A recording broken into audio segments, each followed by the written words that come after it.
안녕하세요. 예. 안주 잘 지내셨나요? 예. 자, 엊그제죠? 엊그제, 올해 27회 시험 합격자 발표가 났습니다. 자, 그런데 올해 이제 전체 합격률이 한 30% 정도 돼요. 그래서 10명 중에서 한 3명, 이렇게 3분 합격하셨다. 그런 시험인데요. 자, 학원에서는 합격률이 훨씬 더 높습니다. 학원에서는 한 2배 정도, 한 70% 정도.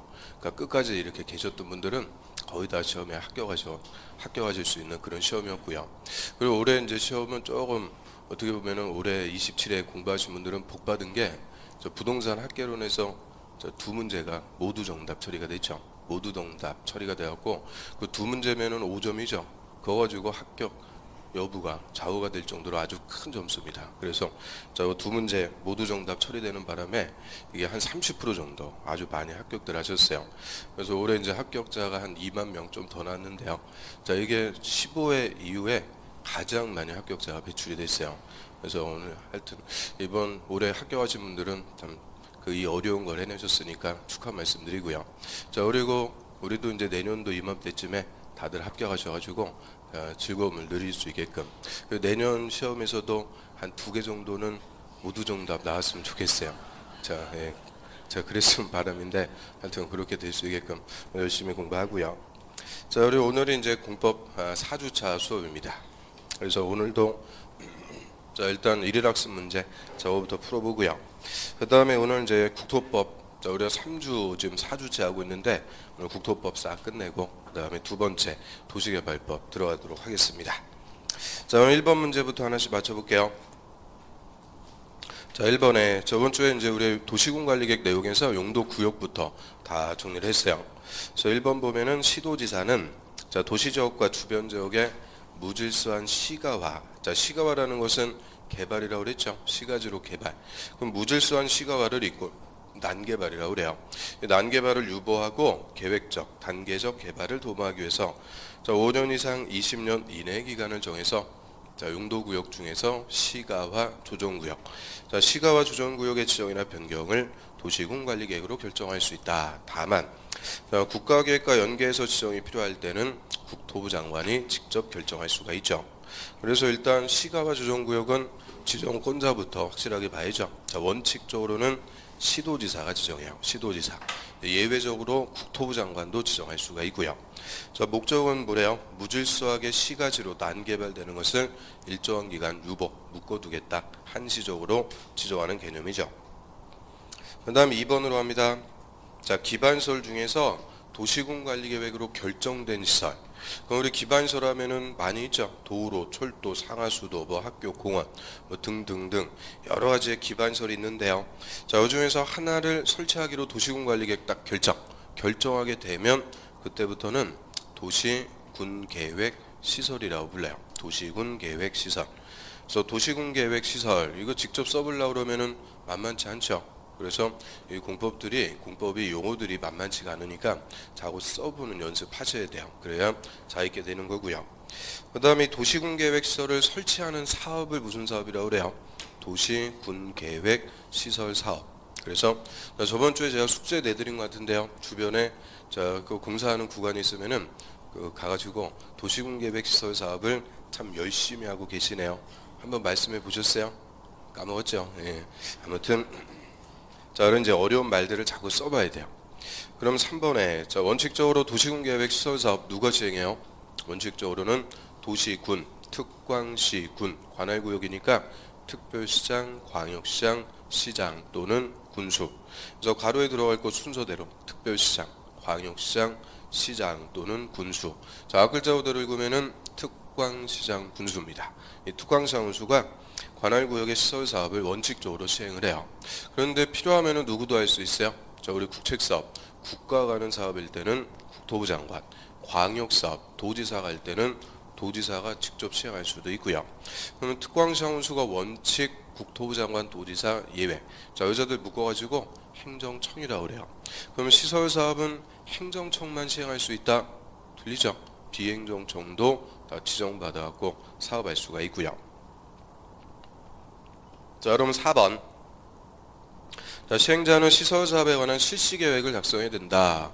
자, 실시 계획이라는 것의 의미가 뭘까요? 실시 계획, 공사 계획이죠. 시행자가 공사를 하기 위해서 작성하는 계획. 자, 시행자는 실시 계획을 작성해서 이 잘 작성했는지 행정처에 확인, 감독, 인가받는다 그래요. 인가받는데 자, 원칙적으로 인가는 가로에 누구한테 어서 받아요? 시도지사 또는 대도시의 시장. 시도지사나 대도시장에게 인가받는 게 원칙입니다. 다만 국토부 장관이 지정한 시행자일 때는 그대로 국토부 장관에게 인가받고요. 그러면 저 원칙 시도지사 또는 대도시장, 예외 국토부 장관. 자, 이 사람들 한마디로 입안권자일까요? 결정권자일까요? 결정권자. 이 결정권자에게 실시계획에 인가받죠. 이유는 실시계획에 인가 고시가 나면 이제 시행자는 구체적으로 공사에 착수, 사업할 수가 있고요. 자, 그럼 공사와 관련해서 수용 같은 직접적으로 우리한테 효과가 발생을 해요. 그래서 실시계획의 인가 고시 이꼴 결정고시입니다. 그래서 결정권자에게 인가받죠. 그 다음에 5번은 장기 미집행위 시설 부지에서 매수 청구라 그래요. 그럼 일단 장기 미집행, 자, 시설 결정고시부터 몇 년 내 사업 안 하고 있을 때 10년이 지날 때까지 사업을 시행하고 있지 않을 때는 시설 부지에서 과도하게 토지 소유권의 제한을 받는 토지 소유자 발생하죠. 자, 우리 시설 부지에서는 딱 뭐만 못하게 한다고 그랬어요? 건물만 못 짓게 한다고 그랬죠. 그러면 원칙적으로 건물 지을 수 있는 땅, 지목이 대인 토지 소유자가 보상 대신에 내 땅을 사주세요, 매수해달라고 청구할 수가 있고요. 자, 그럼 매수 청구는 원칙적으로는 특광시장 군수에게 합니다. 특광시장 군수에게 매수 청구할 수가 있죠. 이유는 왜 특광시장 군수에게 매수 청구하는 게 원칙일까요? 자, 원칙적인 시행자가 누구예요? 특광시장 군수. 그래서 특광시장 군수에게 사주세요, 매수 청구할 수가 있고요. 그 다음에 6번 이하부터는 이제 지구 단위 계획입니다. 자, 일단 6번은 가로에 들어갈 것이 지구 단위 계획. 자, 5번 그 가로에 들어갈 거 다 아시죠? 자, 5번은 첫 번째 가로는 몇 년? 10년. 두 번째 가로는 대입니다. 대. 그 다음에 6번은 이제 가로에 들어갈 것이 지구 단위 계획. 지구 단위 계획은 자, 도시공계획 수립 대상 지역 간의 일부, 항상 지구자가 붙으면 의미는 일부가 되는 거죠. 그래서 일부에 대해서 자, 토지용을 합리화하고 기능 증진, 미관 개선, 양호한 환경을 확보. 이거 다 똑같은 말이에요. 토지를 합리적으로 요하면 기능이 증진되고요. 미관을 개선시켜주면 환경도 좋아져요. 자, 이렇게 될 수 있게끔 그 일부 지역을 체계적으로 관리, 즉 개발, 관리하기 위해서 수립하는 도시군 관리 계획을 말한다. 이런 관할구역의 일부에 수립하는 도시군 관리 계획. 그거는 우리가 지구 단위 계획이라고 하고요. 그러면 지구 단위 계획은 수립하는 목적이 뭐예요? 한마디로 그 관할구역의 일부를 체계적으로 뭐하자? 개발, 관리하자 하는 거죠. 그래서 이 지구 단위 계획 수립하기 위해서 7번에 지구 단위 계획 구역을 지정을 해요. 도시 지역은 어차피 개발할 곳이니까 지구 단위 계획 구역 지정하는데 별다른 제한이 없죠. 그런데 비도시 지역, 도시 지역이 아닌 지역이에요. 자, 비도시 지역은 지구 단위 계획 구역 지정할 수 없다? 틀려요. 비도시래도 개발할 수 있는 것이 두 가지가 있죠. 첫 번째 가로는 계획 관리지역, 두 번째 가로는 개발 진흥지구. 그래서 계획 관리지역과 개발 진흥지구, 이 두 개는 비도시래도 개발할 수가 있고요. 그래서 지구 단위 계획 구역 지정할 수 있죠. 그다음 8번 지구 단위 계획 구역을 지정하고 지구 단위 계획을 수립합니다. 그럼 지구 단위 계획 수립할 때는 동그라미 1번, 동그라미 2번, 자, 두 개가 반드시 포함이 돼야 돼요. 필수적으로 포함할 사항. 그럼 동그라미 1번은 가로가 뭐예요? 기반시설. 기반시설의 배치와 규모. 이 기반시설은 반드시 지구 단위 계획에 포함시켜야 됩니다. 이유는 난개발을 방지해서 체계적으로 개발하려면 뭐부터 깔아주는 거예요? 기반시설. 그래서 기반시설의 배치와 규모 반드시 포함. 그 다음 두 번째는 동그라미 2번에 건물의 용도 제한. 자, 건축 제한. 건물의 건폐율, 용적률. 그 가로에 들어갈 것이 건폐율하고 용적률. 그리고 건물 높이의 최고 최저한도. 그럼 우리가 건축 제한부터 건폐율, 용적률, 높이 이거 싹 묶어가지고 네 글자로 뭐라고 그럴까요? 행위 제한이라고 그러죠. 행위 제한. 이것도 반드시 지구 단위 계획에 포함시켜야 됩니다. 그럼 혹시나 해서 여쭤보는데요. 자, 지구 단위 계획으로 행위 제한을 정할 때 이 행위 제한은 강화시키는 거예요? 완화시키는 거예요? 완화, 풀어주는 거죠. 풀어가지고 개발할 수 있도록 해요. 그래서 기반시설, 행위제한 이 두 개는 반드시 지구단위 계획에 포함을 시켜야 되고요. 그 다음에 9번 지구단위 계획 구역 지정이 있으면 이제 지구단위 계획 수립해야 되죠. 몇 년 내 수립해야 돼요?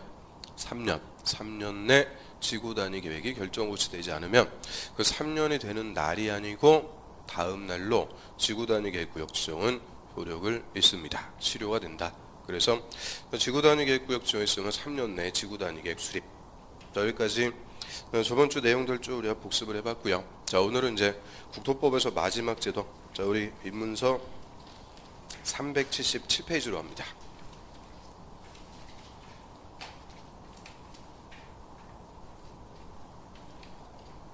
자, 377페이지요.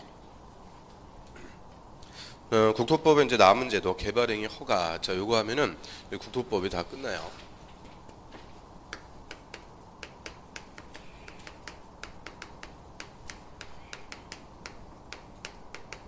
그럼 개발행위 허가제라고 하고요. 저희 개발행위 허가제는 취지가 우리 국토의 난개발 방지다 이렇게 생각하시면 돼요. 자, 이 난개발을 방지하기 위한 실질적인 규제입니다. 그래서 자, 이름 그대로 우리 국민들이 일정한 토지의 개발행위를 하려고 그래요. 이 개발행위를 할 때는 그 개발행위가 난개발인지 아닌지 미리 행정청에 허가를 받도록 함으로써 실질적으로 국토가 난개발이 되는 것을 방지하자는 제도고요. 그러면 저희 난개발 방지다 그랬으니까 난개발의 우려 없이 계획적으로 국토를 개발하는 체계가 있죠. 계획적 개발. 도시군 계획 사업이라고 그래요. 그래서 도시군 계획 사업으로 개발할 때 이때는 일체 개발행위 허가를 적용하지 않습니다. 즉 허가 안 받는다라고 하고요. 그러면 도시군 계획 사업 이름대로 계획적 개발 체계라고 그래요. 계획적으로 우리 국토를 개발하고요. 자, 도시군 계획 사업 하면은 세 가지가 있습니다. 무슨 사업이 있을까요?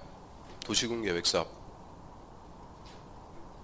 자, 이거 3주 내내 하고 있는데 맨날 할 때마다 처음 보는 것 같아요. 그럼 도시군 계획 사업 하면은 도시군 관리 계획을 집행하는 사업, 시설 사업, 개발 사업, 정비 사업 이 세 개를 합쳐가지고 무슨 사업? 도시군 계획 사업이라고 하고요. 저는 도시군 계획 사업은 이름대로 계획으로 다 정해놓고 개발하니까 난개발이 벌어지고 이럴 우려가 없다 그 얘기죠. 그래서 이 도시군 계획 사업으로 개발할 때는 일체 허가를 안 받는다 그래요. 도시군 계획 사업에 의하지 않고 자, 일정한 개발행위, 토지의 개발행위를 하려면 허가받아라 했는데 그럼 1번 언제 허가받는 거냐? 허가 대상. 자, 요게 별표 또 3개짜리예요. 별표 3개. 그래서 우리 공법을 공부했으면은 반드시 알아야 된다는 것은 별표 3개 친다고 그랬죠. 우리 국토법에서 지금 별표 3개짜리는 딱 3번째 나왔어요. 첫 번째는 계획 중에서 가장 중요한 계획이 무슨 계획? 도시군 관리 계획. 그 다음에 전국토에 빠짐없이 정해놓고 가장 기본적인 규제를 가하는 용도지역. 자, 용도지역은 오늘도 계속 나올 거예요. 그래서 용도지역 같은 거. 그리고 개발행위 허가 대상. 따위 별표 3개 친 거는 3개밖에 없어요. 자, 이것들은 계속 반복적으로 나온다고 그랬죠. 우리 공법을 공부하기 위해서 가장 기본 베이스가 돼요. 그래서 이 개발행위 허가 대상은 도시개발법에서도 나오고요. 정비법에서 나오고 계속 나옵니다. 그래서 꼭 우리가 알아야 되는 가장 기본 개념이다라고 하는데요. 그러면 개발행위 허가 대상, 자, 첫 번째는 건물을 건축, 공작물을 설치할 때. 그래서 건물을 건축하거나 공작물을 설치하려면 개발행위 허가를 받도록 해요. 그럼 왜 건물 짓는데 허가 받도록 할까요? 한마디로 건물 건축하는 것이 뭔지 아닌지, 난개발인지 아닌지 미리 행정청에 허가부터 받아라 그 얘기죠. 그래서 우리 예를 들어서 도로나 상하수도, 전기 이런 기반시설은 하나도 없는데 건물부터 딱 때려 지어놔요. 나중에 기반시설 확보 안 된다고 그랬죠. 자, 그게 뭐예요? 난개발. 그래서 건물 짓는데 주변의 기반시설이 충분한지, 또 건물 건축해서 주변 환경 오염시키고 그러면 안 되겠죠. 그래서 환경 오염 우려가 없는지, 이런 건물을 건축하는 것이 난개발이 되는지 안 되는지 미리 허가를 받도록 하는 것이 건물의 건축, 공작물의 설치죠. 그럼 우리 공작물이라는 것은 뭘까요? 공작물.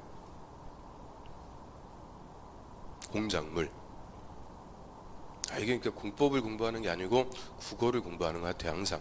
자, 공작물 하면은 사람이 인공적으로 제작한 물건, 사람이 인공적으로 만든 물건을 다 공작물이라고 그래요.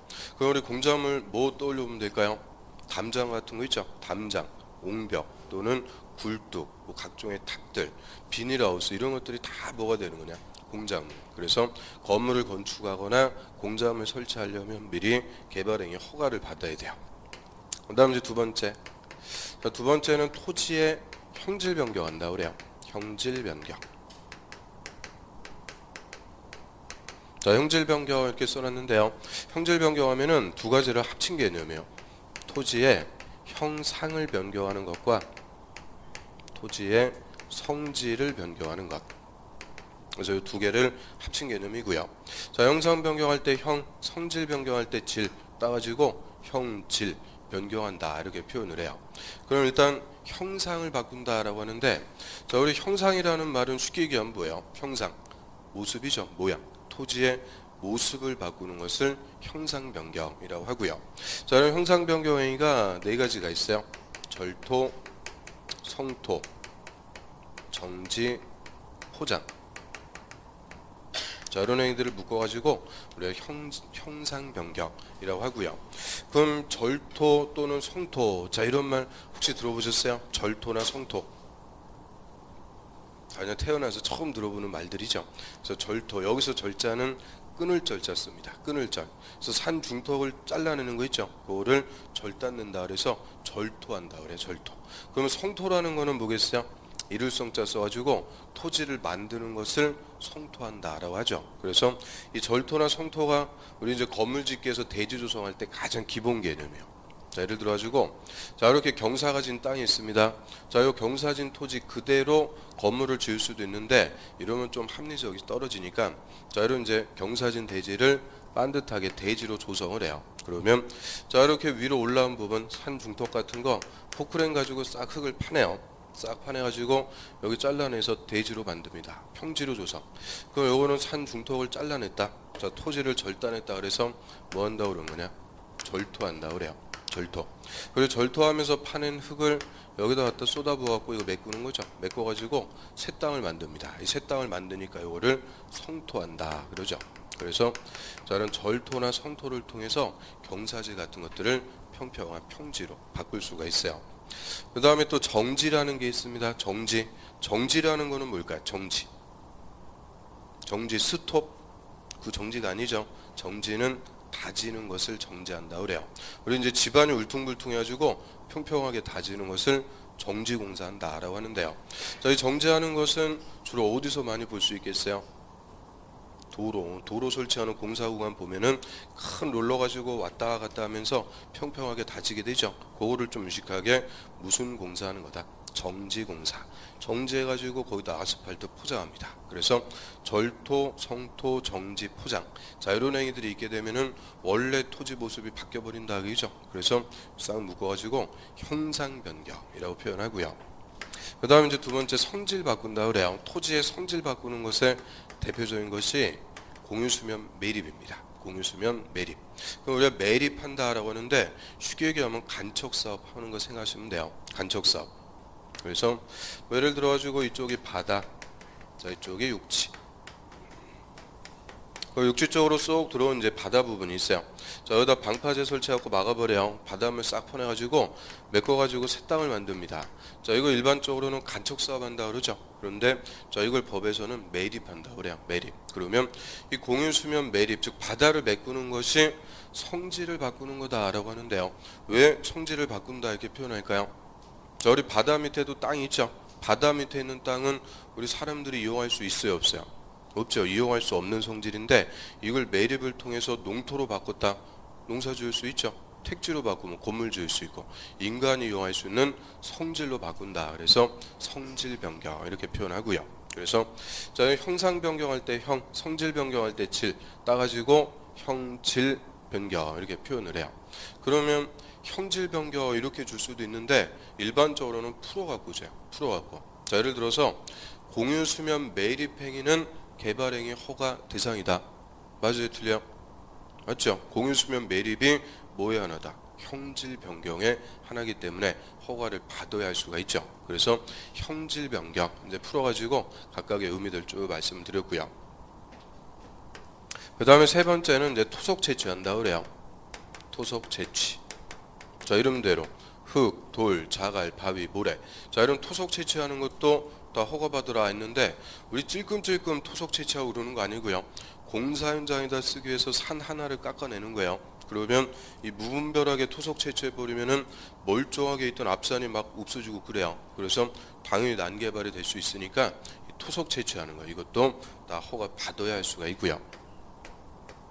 그다음 이제 네 번째는 토지를 분할한다라고 합니다. 토지 분할. 그러면 토지 분할, 이 넓은 토지를 분할 나눈다 그 얘기인데 일단 첫 번째 논점. 자, 우리 국토법에서 토지라고 할 때는 건물이 없는 땅을 얘기합니다. 건물이 없는 땅, 즉 건물 안 지은 땅을 토지라고 해서 국토법 적용. 그럼 건물이 이미 지어져 있는 땅, 건물이 있는 땅, 그거는 대지라고 그래요. 대지는 건축법 적용이에요. 그래서 우리 공법은 간단해요. 자, 건물이 없으면 뭐라고 부른다고요? 토지, 국토법. 건물이 있으면 대지, 건축법. 근데 이게 나중에 가면은 학개론에서 배운 거랑 또 헷갈려요. 자, 부동산 학개론에서는 건물이 없으면은 나대지라고 그래요. 건물이 있으면 건부지라고 부르죠. 건부지. 그래서 나대지, 건부지. 이거는 학개론의 개념이고 우리 공법에서는 더 간단해요. 건물이 없는 땅은 토지, 건물이 있는 땅은 대지. 그래서 자, 항상 국토법에서 토지라고 할 때는 건물이 없는 토지를 얘기하고요. 자, 이런 토지를 이제 분할 나누는 건데 이 토지 분할은 무조건 허가 받으라 그게 아니고 대통령령에서 구체적으로 세 가지 경우에 허가를 받도록 합니다. 그래서 이 토지 분할 갖고 제일 잘 물어봐요. 그러면 토지 분할 세 가지가 있는데 그 중에서 두 번째, 세 번째는 뭐 아직 우리 안 배웠으니까 됐고 첫 번째 것만 봅니다. 자, 첫 번째 녹지적, 관리적, 농림적, 자연환경 보전적. 자, 요 지역에서 토지를 분할할 때는 허가를 받도록 해요. 그래서 녹지, 관리, 농림, 자연환경 보전적. 그럼 일단 녹지적. 자, 녹지지역은 우리 도시지역 이해요 아니요? 녹지지역은 도시지역이다 아니다? 도시지역이요? 맞죠? 도시지역 주, 산, 공, 녹. 녹지지역도 다 도시지역인데 자, 녹지지역은 도시지역이라도 개발할 수 없고 보존할 곳이에요. 그리고 자, 관리, 농림, 자연환경 보전. 자, 이 지역들은 묶어가지고 다 비도시라고 그래요. 도시지역이 아닌 지역, 비도시. 그러면 자, 녹지지역하고 비도시지역은 공통점이 다 뭘까요? 개발하는 곳이 아니고 보존할 것. 이 보존 목적의 용도지역에서는 토지 분할하려면 허가를 받아야 돼요. 이유는 자, 우리 이 넓은 땅을 분할하는 게 개발의 딱 시작이다 이렇게 얘기합니다. 건물 짓고 개발을 하기 위한 시작이 돼요. 저 시골 같은 데 보면은 산 하나가 한 필지예요. 또는 논밭이 한 필지 몇천 평 돼요. 그러면 이 넓은 토지에다 건물도 짓고 개발하고 싶다 그러면 이거 적정한 크기로 나누는 것부터 해줘야 되죠. 즉 넓은 크기, 넓은 토지를 나누는 게 개발의 시작이 되는데 저 지금 이 지역들은 개발하는 곳이 아니고 뭐 할 곳이니까 보전. 함부로 토지 분할해서 개발하는 것도 못하게 하겠다 그 얘기죠. 그래서 녹지와 비도시. 자, 여기서는 토지 분할이 허가 대상이라고 그래요. 허가 받아야 할 수가 있고요. 그 다음에 이제 다섯 번째로 합니다. 자, 다섯 번째는 물건을 쌓아두는 건데 얘도 용도지역. 자, 녹지, 관리, 자연환경 보전지역. 자, 이 지역에서 건물의 울타리 밖의 토지의 물건을 1개월 이상 쌓아놓는 행위다라고 하고요. 그 쌓아두는 것을 두 글자로 적치한다 그래요. 그러면 물건을 뭐 하루 이틀 쌓아두겠다 그게 아니고 1개월 이상 계속적으로 쌓아둬요. 그래서 우리 도시 외곽 쪽에 가보면은 뭐 컨테이너 창고 같은 거 갖다 놓고 박스 같은 거 갖다 놓고 적재 창고 이렇게 토지에 물건 쌓아두고 그런 거 많이 볼 수가 있는데요. 자, 이런 물건을 쌓아두는데 역시 그 용도 지역이 어디래요? 녹지, 관리, 자연환경 보전. 보전 목적의 용도죠. 여기서는 물건도 함부로 쌓아둘 수 없다 그죠? 물건 쌓아두려면 역시 허가를 받아야만 쌓아둘 수가 있어요. 그런데 요거하고 헷갈리면 안 돼요. 자, 토지 분할할 때는 무슨 지역이요? 녹지, 관리, 농림, 자연환경 보전. 근데 물건을 쌓아둘 때는 녹지, 관리, 자연환경 보전. 뭐가 빠질까요? 농림지역이 빠집니다. 그래서 이 농림지역에서는 물건 쌓아두는 것이 허가 대상이 아니다. 자, 이게 작년에 정답 지문입니다. 그래서 농림지역은 물건 쌓아두는 게 허가 대상이 안 돼요. 왜 그러겠어요? 자, 우리 농림지역은 농사 짓는 곳이죠. 농사에 수반해갖고 물건 쌓아두는 게 많아요. 우리 추수 다 끝났어요. 추수 다 끝나가지고 농 같은 데 와보면 볏짚들 묶어가지고 휴지처럼 이렇게 크게 말아놓은 것들 논바닥에 굴러다니는 거 많이 볼 수 있죠. 자, 이런 것들 농사에 수반해갖고 쌓아두는 거지 난개발하고는 아무 관계없어요. 그래서 이 농림지역에서는 물건 쌓아두는 것이 허가 대상이 안 됩니다. 그래서 자, 요 5개야. 하여튼 공법에서는 뭐 나오면은 하여튼 많은데 이 5가지가 개발행위 허가 대상. 5개다 보니까 어때요? 1, 2, 3, 4, 5 물어보기 딱 좋단 말이에요. 그래서 이 개발행위 허가 대상 잘 물어보는데 그러면 허가 대상이 5가지 행위. 자, 요거는 허가를 받아야 할 수 있다. 반대 속하면 허가 받기 전까지는 할 수가 있다 없다? 없다고 그죠? 못하게 합니다. 그래서 이 5가지는 자, 못하게 하는 것을 법에서 금지한다 그래요. 그래서 허가 대상에는 이걸 금지입니다. 자, 금지 못한다 얘기인데 그럼 이 5가지 행위는 어디서 못하게 금지하는 걸까요? 이 5가지 다 어디서 못하는 거예요?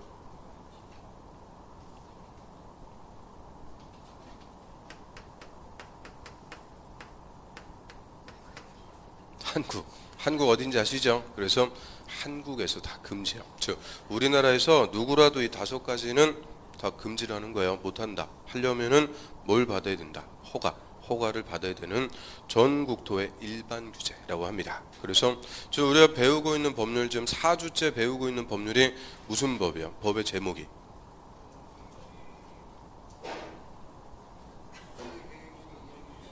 예, 그냥 쉽게 국토법이라고 그랬죠. 국토법. 자, 국토법이라고만 말씀해 주셔도 제가 아주 감사하겠어요. 아무튼 자, 국토법입니다. 즉 국토법은 전국토라고 그랬죠. 전국토에 적용하는 법이니까 저희 5가지 행위는 전국토에서 다 금지라는 거예요. 누구든지 금지 허가를 받아야만 할 수 있다. 그래서 전국토의 일반 규제 가장 기본적인 개념이니까 이 5가지 딱 정리를 해두셔야 되고요. 그럼 다음 주에는 주관식으로 물어볼 내용이 딱 나오는 거죠. 다음 주에 뭐 물어보겠어요? 5개. 자, 이걸 쓸 수 있는지. 자, 좀 가혹해도 그것들 물어봅니다. 그래서 저희 개발행위 허가 대상 쭉 봤고요. 그런데 항상 이 예외라는 게 법에 있어요. 그래서 이 허가 대상이 5개라도 허가 없이 할 수 있는 예외가 있습니다. 예외적으로 허용해주는 행위다. 즉 허가 없이 할 수 있는 행위다라고 하고요. 자, 이것도 크게 이제 3가지 있습니다. 첫 번째로 재해복구나 재난수불에서 응급조치할 때. 자, 이런 응급조치는 허가 없이 할 수 있다라고 하고요. 그럼 뭐 예를 들어서 태풍 와가지고 홍수 나가지고 그 동네로 들어오는 다리가 떠내려가 버렸어요. 그럼 다리를 복구를 해줘야 되는데 이 다리 같은 게 대표적으로 공작물이에요. 그럼 공작물 설치하려면 허가 받으라 그랬죠. 근데 지금 급해 죽겠는데 허가 받고 그럴 겨를이 없죠. 그래서 이 응급조치 얘는 한마디로 긴급함을 요하는 거기 때문에 허가 없이 할 수 있는 예외를 줘요. 다만 자, 응급조치는 긴급한 것 때문에 예외로 빼줬으니까 했으면은 사후 1개월 내 허가권자에게 별도로 신고는 하도록 합니다. 그래서 응급조치는 허가는 안 받고 할 수 있지만 했을 때 허가권자에게 신고는 별도로 해주도록 하고요. 그 다음에 2번째, 자, 이 난개발의 우려가 없는 경미행위를 할 때 이 경미행위도 허가 없이 할 수 있다 그래요. 그러면 경미하다, 저희 허가 대상별로 뭐가 경미한 건지 대통령에서 쫙 열거를 해줘요. 그거는 나중에 우리 기본서 한번 보기로 하고요. 그럼 경미하는 이제 개념. 자, 예를 들어서 우리 이제 집에 이렇게 화분이 있어요. 저 화분에다가 쓸 흙, 흙갈이 하려고 저 약수 터가지고 산에서 흙 퍼왔어요. 비닐봉투에다가 흙 좀 퍼왔습니다. 자, 이거 화분에 쓸 흙을 퍼왔다. 토속 채취 아니에요? 토속 채취다 아니다? 토속 채취죠. 당연히 흙토 토속 채취인데 이 화분에 쓸 흙을 좀 퍼왔다고 산이 난개발이 됐다 이렇게 얘기 안 하죠. 저 이런 게 이제 한마디로 무슨 행위냐? 경미한 행위. 경미한 행위이기 때문에 허가받을 필요가 없어요. 그래서 이 논리를 딱 잡아야 돼요. 이런 화분에 쓸 흙을 퍼오는 것도 토속 채취 원래 허가 대상이지만 뭐에 해당해서 경미한 행위가 돼서 허가 없이 할 수가 있다 그 얘기죠. 그러면 저는 경미한 행위는 했으면은 신고는 또 따로 해줘야 될까요? 제가 몇 월 며칠 몇 시에 산에서 몇 그램의 흙을 퍼왔습니다. 신고하고 그럴 필요도 당연히 없는 거죠. 그래서 허가, 신고 다 필요가 없어요. 이 경미한 것은 자유롭게 할 수가 있다고 하고요. 그 다음에 경미한 행위의 대표적인 것이 세 번째 농사입니다. 이 농사 짓는 것도 일체 허가받을 필요가 없다 이렇게 규정을 해요. 농사. 그럼 예를 들어서 우리 이제 공작물 대표적인 게 비닐하우스예요. 비닐하우스를 설치하는데 농사 짓기 위한 비닐하우스 있죠. 농업용 비닐하우스. 그거 설치할 때는 허가 안 받아요. 또 농사 짓기 위해서 땅에다 손대는 거 많이 있죠. 형질 변경, 뭐 객토, 개간 이런 농사 짓기 위해서 땅 만들고 이런 것들도 허가 안 받습니다. 또 농림지역에서 농사에 수반해갖고 물건 쌓아두는 거 허가 안 받는다고 그랬죠. 그래서 한마디로 이 경미한 행위의 대표적인 게 뭐 하는 거냐? 농사 짓는 거다 이렇게 생각하시면 돼요. 농사와 관련해서도 일체 허가를 안 받습니다. 그래서 저희 허가 대상이라도 요 세 가지에 해당할 때 이때는 허가 없이 할 수가 있고요. 일단 개발행위 허가제. 자 여기서는 허가 대상 예외. 자 이거 가지고 시험에서 제일 잘 줍니다. 허가 받는지 안 받는지 이걸 알아야 우리가 허가제를 풀어갈 수가 있고요. 자 그럼 교재 한번 볼게요.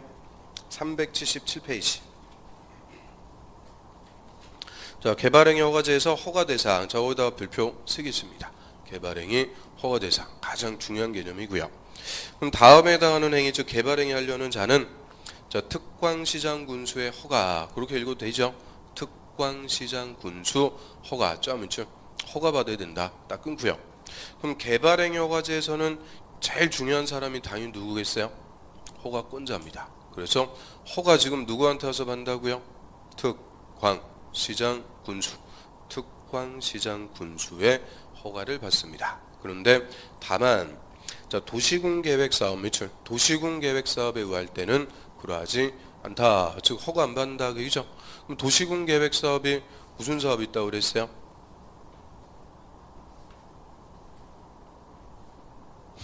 도시군 계획 사업 하면은 시설 사업, 개발 사업, 정비 사업.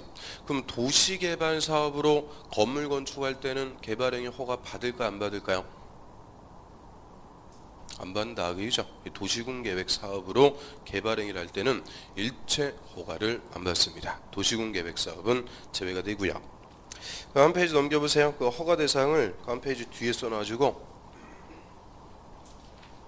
자, 맨 위에 그 표 봅니다. 자, 허가 대상이 첫 번째 건물의 건축, 두 번째는 공작물의 설치.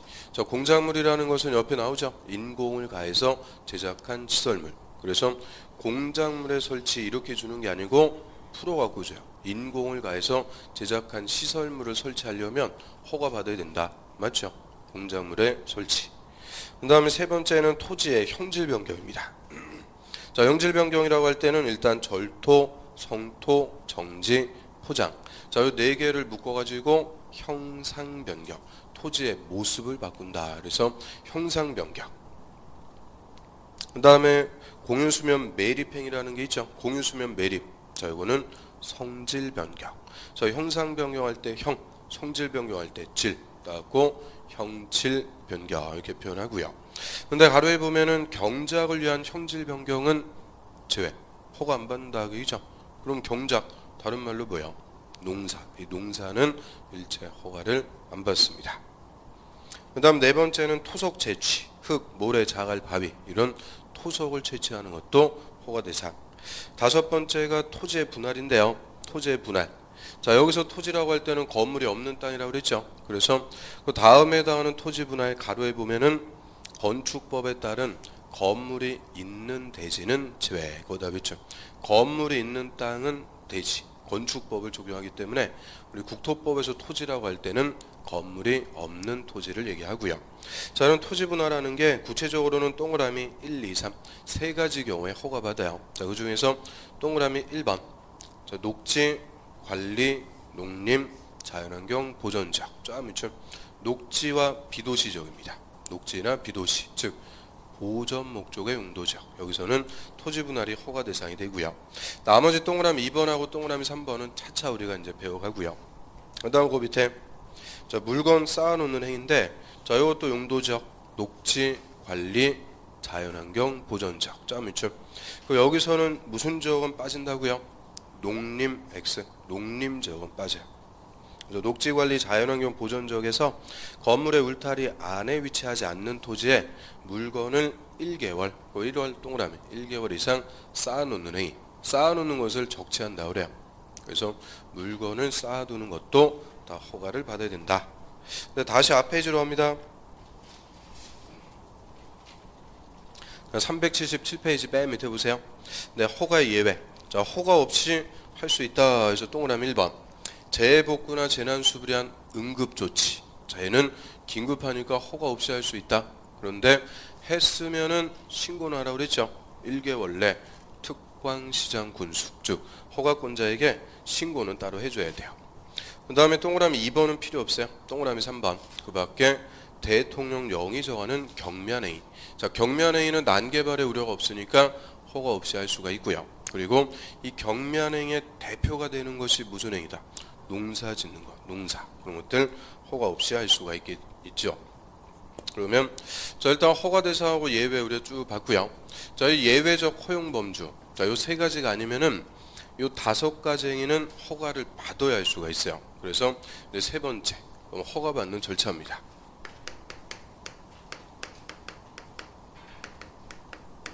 저희 개발행위 허가 받으려면 당연히 개발행위 허가 신청부터 해줘야 돼요. 허가를 신청. 허가를 신청할 때는 말로 하는 게 아니고 신청서를 작성해서 제출합니다. 이 신청서를 작성해서 제출해가지고 허가권자에게 허가를 신청을 해요. 허가권자는 특별한 사유가 없으면은 허가 신청을 받은 날부터 15일 내 허가나 불허가 처분을 해주도록 합니다. 그럼 일단 저 허가권자, 좀 전에 허가권자 누구였어요? 특별시장, 광역시장, 시장 또는 군수. 저희 특광시장 군수. 자, 여자들이 허가 처분할 수가 있어요. 허가를 내줄 수가 있는데 허가를 내줄 때는 허가 내용을 그리고 불허가 처분할 수도 있죠. 자, 불허가 처분할 때는 불허가 처분의 사유를 반드시 신청인에게 서면으로 알려줘야 됩니다. 서면으로 통지를 해줘야 된다라고 하고요. 그래서 허가 신청할 때도 신청서 서면, 허가나 불허가 처분할 때도 서면으로. 그래서 우리 공법에서 절차는 일단 다 서면으로 하는 요식행위라고 그래요. 요식. 누구라도 다 똑같은 방식으로 하는 요식행위다라고 하는데요. 그러면 저 요식의 반대말은 불요식이라고 그러죠. 저 민법 시간에 민법상의 법률행위. 법률행위는 요식이 원칙이래요. 불요식이 원칙이래요. 민법상의 법률행위는 불요식을 원칙으로 한다. 이렇게 들어보셨죠? 그럼 왜 민법의 법률행위는 불요식이 원칙이래요?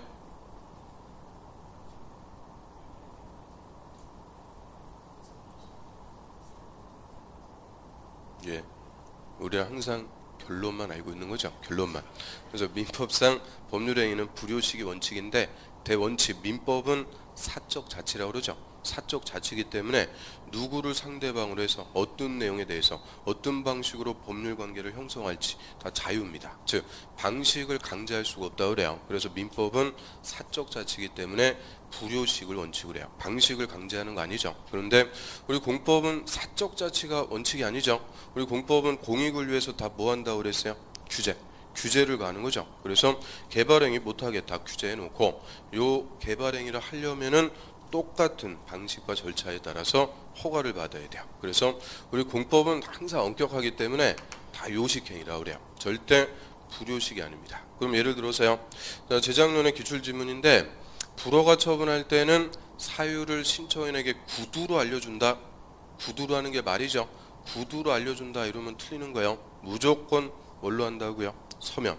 그래서 항상 공법의 절차는 서면으로 하는 요식행위다. 즉 요식행위가 되고요. 그럼 이제 허가권자가 허가나 불허가 처분해 주는데 자, 허가권자가 지 맘대로 허가나 불허가 처분할 수도 있죠. 지 맘대로 허가나 불허가 처분하는 것을 자의적인 처분이라고 그래요. 뭐 예를 들어서 허가 신청한 사람 딱 불러가지고 얼굴 딱 봐요. 얼굴 딱 보고 이쁘면은 허가, 못생기면은 불허가. 그러면 다 여러분들은 뭘까요? 자신감이 충만한데요. 자, 허가받기 힘들어요. 아무튼 그래서 오늘도 또 상처만 받고 하시는데, 자, 이 생긴 대로 허가나 불허가 처분하는 게 아니고, 자, 이 허가의 기준이 딱 정해져 있습니다. 허가의 기준이 딱 정해져 있고, 자, 이 기준에 적합한 허가 신청일 때 이때만 허가권자가 허가를 내주도록 해요. 그래서 허가권자가 지 맘대로 허가나 불허가 처분하는 게 아니라는 거예요.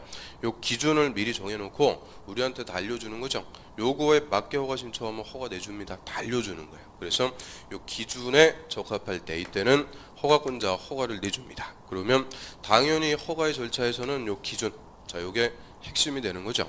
그러면 허가의 기준이 역시 또 5가지가 있어요. 그럼 5가지 허가의 기준. 자, 요거는 허가를 신청하는 이가 뭔지 아닌지를 따져보는 걸까요?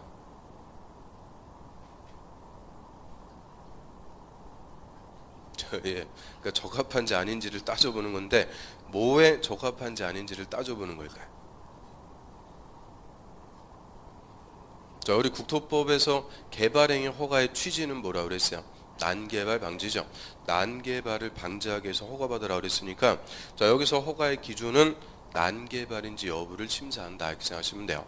그래서 5가지 기준에 비춰가지고 이 개발행위가 난개발이 되는지 안 되는지를 미리 심사한다 그이죠. 그래서 이 기준에 다 맞으면은 난개발이 아니니까 허가를 내주는 거고요.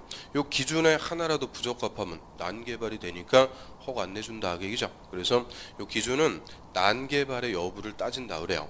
그러면 첫 번째 허가의 기준은 규모입니다. 이 개발행위라는 규모가 용도 지역의 성격에 따라서 다 달라요. 그래서 규모에 적합할 때만 허가를 내줘요. 자, 이 규모는 나중에 와서 우리가 보고요. 그 다음에 두 번째는 도시군 관리계획. 허가를 신청한 것이 도시군 관리계획 내용에 적합해야 돼요. 그럼 도시군 관리계획의 내용 우리가 저번 주까지 쫙 배웠죠. 6개. 용, 기, 도, 지, 입. 1번 용자가 용도 지역이죠. 한마디로 용도 지역 등에 적합해야 허가 내줍니다. 그리고 용도 지역에 행위 제한 있죠. 뭐 건축 제한, 건폐율, 용적률 이런 용도 지역 같은 것에 맞을 때 허가를 내준다 그 얘기고요. 그 다음 이제 세 번째로는 도시군 계획 사업에 지장이 없어야 돼요. 도시군 계획 사업에 적합해야 된다. 그래서 사업에 적합해라 했는데 얘 또 나왔어요. 도시군 계획 사업. 자, 도시군 계획 사업 하면은 무슨 사업 있다고요? 시설 사업, 개발 사업, 정비 사업. 야, 이거 한 달 동안 100번은 하는 것 같아요. 그럼 요 3개 사업은 다 공익 사업입니다. 공익 사업. 그래서 공익 사업에 적합할 때만 허가를 내준다라고 하고요. 그 다음에 이제 네 번째, 저희 개발행위가 주변의 환경 그리고 경관에 적합해야 된다라고 그래요. 그러면 쉽게 얘기하면은 개발행위가 주변 환경 다 오염시키면 안 된다 그죠? 환경에 맞아야 되고, 경관이라는 말은 뭘까요? 경관, 경치, 주변 경치를 파괴하면서 개발하면 안 된다 그죠? 그래서 환경, 경관에도 적합해야 되고, 그다음 5번째는 개발행위에 따른 기반 시설이 적합해야 돼요. 기반 시설. 그래서 자, 요게 5번째 가장 나중에 써 있는데 제일 중요한 기준 중에 하나입니다. 기반시설은 하나도 없는데 건물부터 때려져 놨다. 그대로 뭐가 돼요? 난개발. 그래서 이 개발행위 하는 만큼 기반시설이 적합해라. 그래서 자, 요 5가지가 허가의 기준입니다. 근데 우리 입문서에는 요 기준이 싹 빠져 있어요. 그래서 간단하게 키워드만 보면 일단 뭐가 맞아야 된다고요? 규모, 그 다음에 계획, 사업, 환경, 그리고 시설. 자, 요 5가지가 다 적합할 때만 허가권자는 허가를 내줘요. 그러면 저 허가 신청을 했어요. 허가권자는 허가 신청한 행위가 이 5가지 기준에 적합한지 심사하는 거죠. 다 맞으면은 허가를 내주는데 이 중에서 하나라도 부적합하면 불허가 처분하죠. 이때 불허가 처분할 때 전화 걸어가지고 당신 불허갑니다. 뚝 끊어버리면 기분 더럽게 나쁘겠죠. 그래서 불허가 처분할 때는 이 중에서 뭐 때문에 불허가 처분한다. 반드시 사유를 서면으로 알려주도록 합니다. 그래서 저는 이제 허가의 기준들 키워드만 딱딱 이렇게 읽어보면 되고요. 그러면 자, 허가 신청했어요. 허가권자 보니까 요 기준 5가지에 다 적합해요. 그래서 이제 허가를 내주게 돼요. 자, 개발행위 허가 내줬다. 그러면 네 번째 허가 받으면은 효과입니다. 자, 이것도 역시 입문서에 없는데요. 자, 일반 논리니까 여기서 이해하시면 돼요. 그럼 개발행위 허가 받았어요?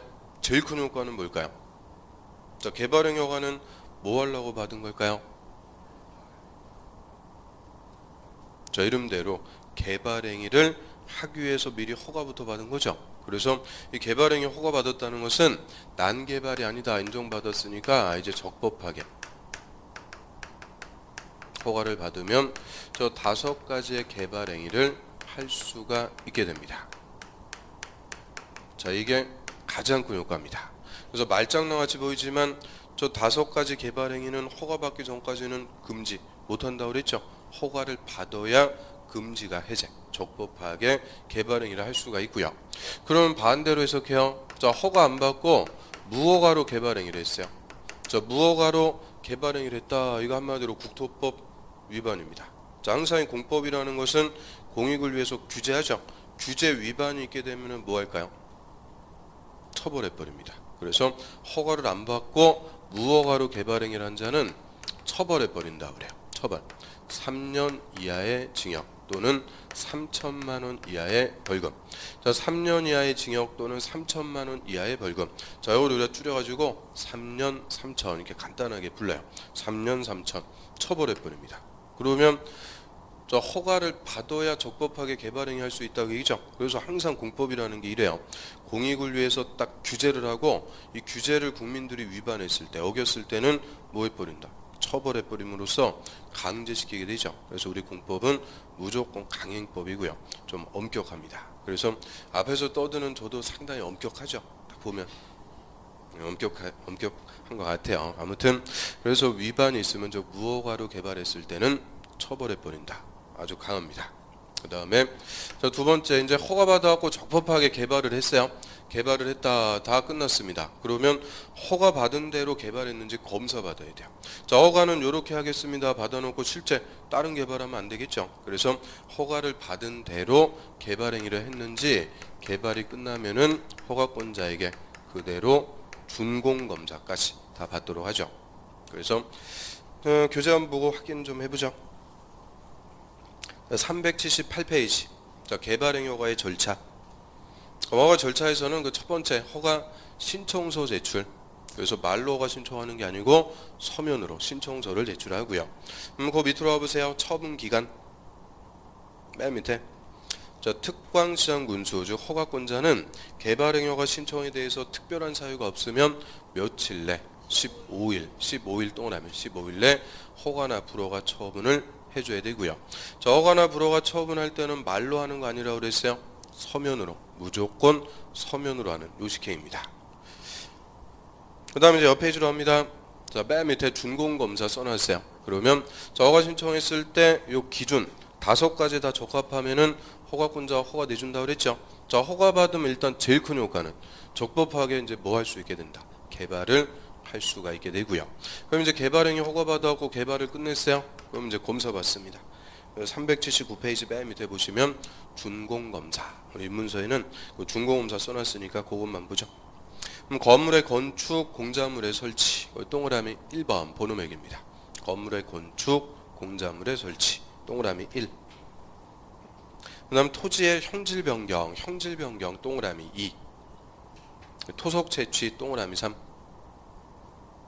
자, 이 3가지 행위에 대한 개발행위 허가를 받은 자가 그 개발행위를 완료한 때는 특광시장 군수 즉 허가권자에게 준공검사를 받아야 된다. 자, 여기까지 읽어보고요. 그러면 허가권자에게 준공검사 받아라 그랬는데 자, 모든 개발행위를 마친 때 준공검사 받아라 그게 아니라는 거예요. 왜 번호 매겼죠? 1번, 2번, 3번. 자, 요 3개입니다. 자, 요 3가지 개발행위를 허가받았을 때 준공검사 받도록 해요. 그러면 반대로 해석하면은 토지를 분할하는 거하고 물건 쌓아두는 거. 자, 요 2개는 준공검사를 받는다 안 받는다? 안 받는다 그 얘기죠. 그래서 토지 분할 물건을 쌓아놓는 행위 이 2개는 준공검사 대상이 아닙니다. 자, 여기 또 재작년의 기출지문인데 그럼 왜 토지 분할하고 물건 쌓아두는 것은 준공검사 안 받을까요?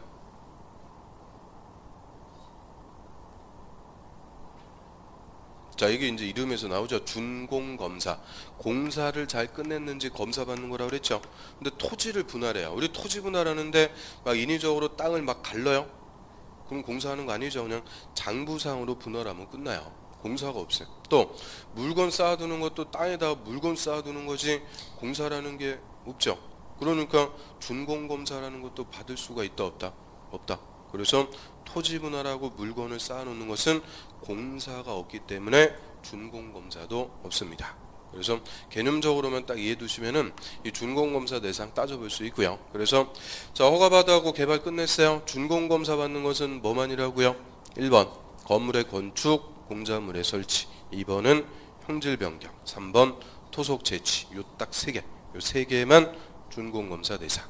4번하고 5번은 준공검사 대상이 아닙니다. 그래서 자, 일단 여기까지가 우리 개발행위 허가제 가장 뼈대 기초적인 것만 딱 봤어요. 가장 뼈대만 우리가 봤는데 우리 모든 공법의 허가제는 다 똑같아요. 이 허가제가 공법에 몇 번 나요. 그런데 허가제 하면은 일단 첫 번째 뭐가 나오는 거냐?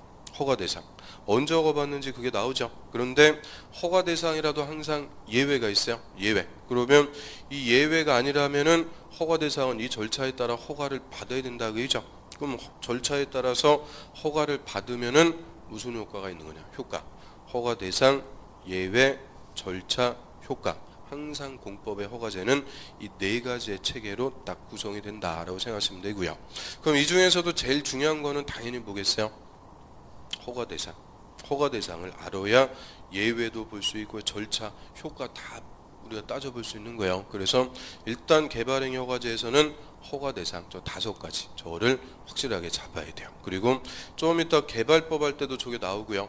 정비법 할 때도 또 나옵니다. 계속 반복이 되니까 하여튼 허가 대상 저 5가지가 가장 기본 개념이다 이렇게 생각하시면 돼요. 여기까지 개발행위 허가제 했고요. 한 페이지 넘겨보세요. 자, 3절에 시설부지에서의 개발행위. 자, 이거는 저번 주에 했죠. 와, 이것도 처음 보는 것 같은데 체크가 딱 돼 있네요. 그래서 그 밑에 보면은 매수 청구제도 이게 제일 중요한 거라고 그랬죠. 또 시험에 잘 물어보는 논점들. 저번 주에 시설사업 관련해서 했고요. 자, 한 페이지 넘겨보세요. 자, 개발행위에 따른 기반 시설의 설치. 자, 요게 이제 남았는데요. 자, 요거는 좀 쉬었다 보도록 하겠습니다.